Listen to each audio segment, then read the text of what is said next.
యవ్వనస్తులారా, యేసుక్రీస్తు నామములో మీకు వందనం.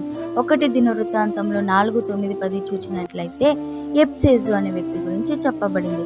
ఆయన యొక్క తల్లి అతనిని ఎంతో వేదనతో కనిందంట. అందుకని ఎబ్సేజు అని పేరు పెట్టేసింది. ఎబ్సేజు అనగా వేదన అని అర్థం.